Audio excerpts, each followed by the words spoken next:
The Lions get the win. It looked like the 49ers were going to pull it off. And I was impressed because it really was as meaningless of a regular season game as you're going to have. And you're 1 week away from the end of the season. You got guys who could be making business decisions, and nobody treated it that way. The 49ers played hard.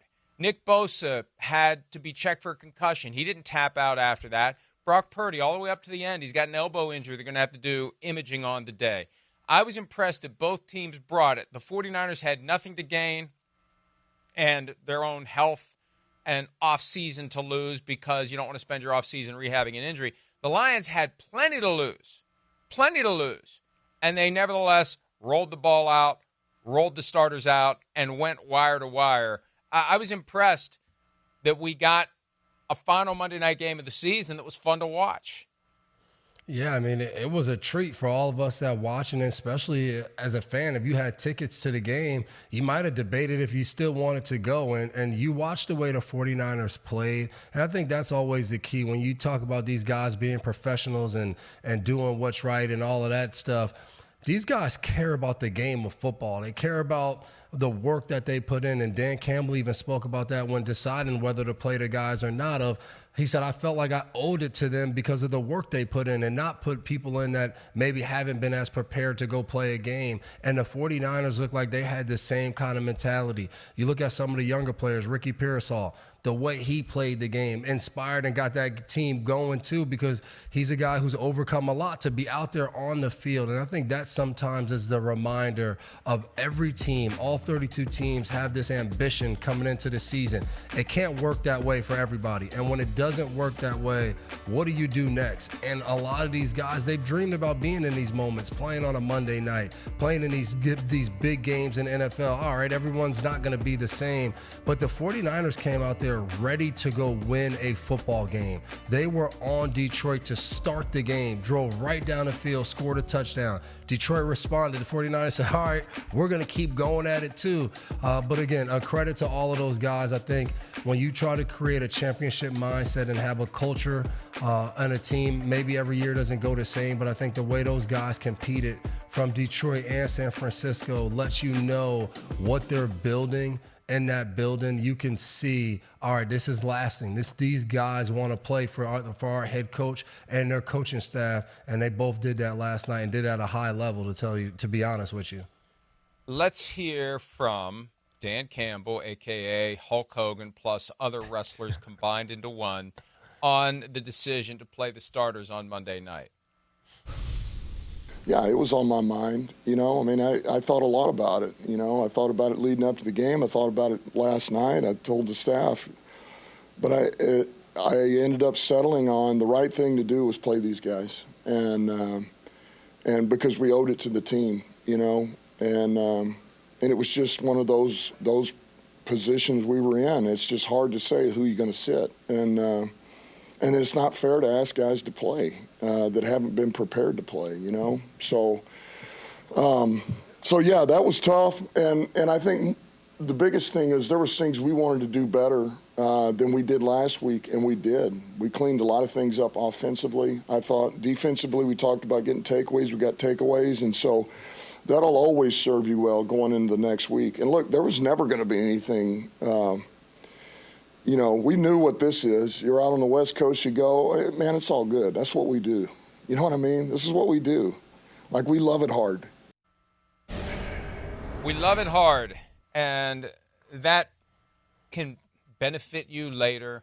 You've been in a game where you had to fight through it. It felt like it was going to be a shootout. They get a couple of picks of Brock Purdy, and the dam kind of opens. They had to hold on a little bit at the end, but it never felt like the 49ers were seriously going to come back and challenge them late. It's still a calculated risk. And I go back to what I said last week.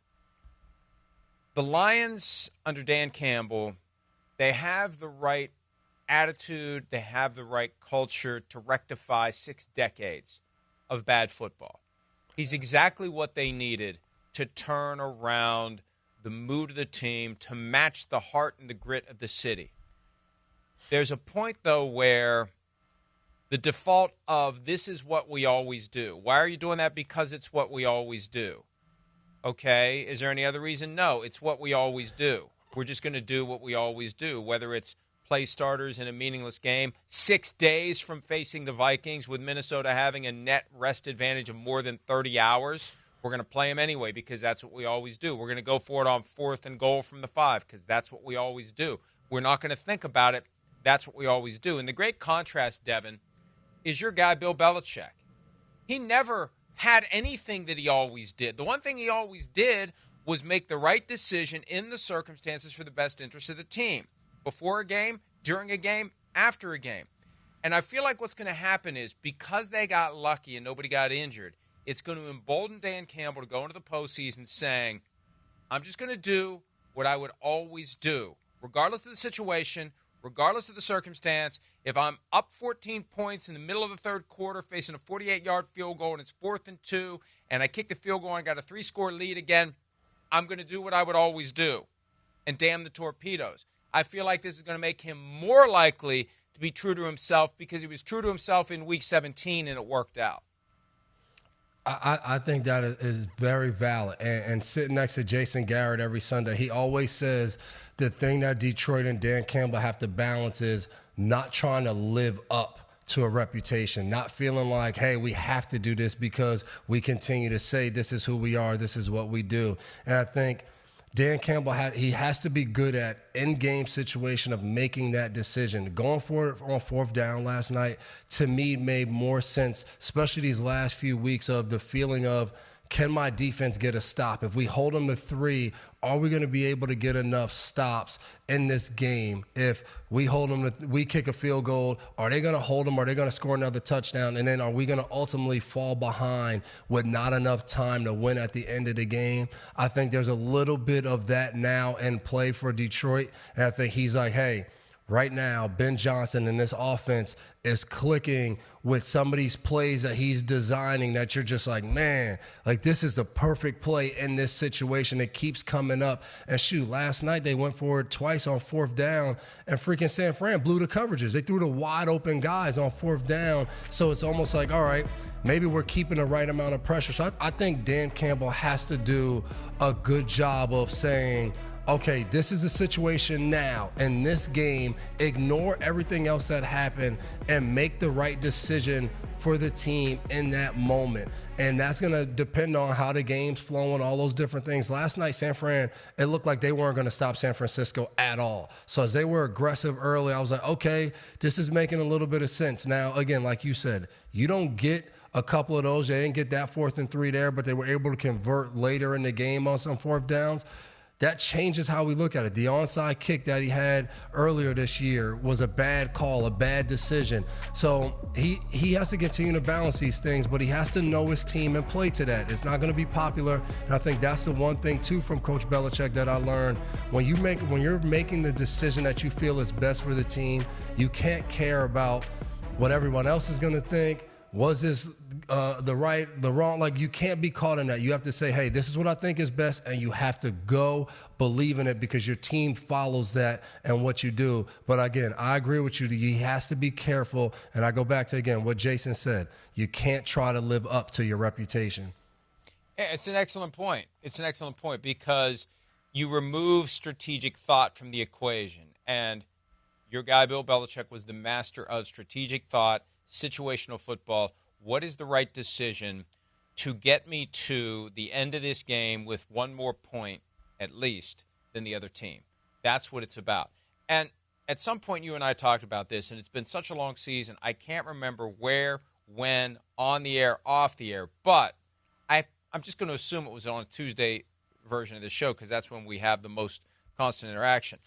The idea that they always go for it on 4th down, the Vikings as they prepare, any team as they prepare. Your defense, just expect it. 4th down, punter's not coming out. Field goal unit's not coming out.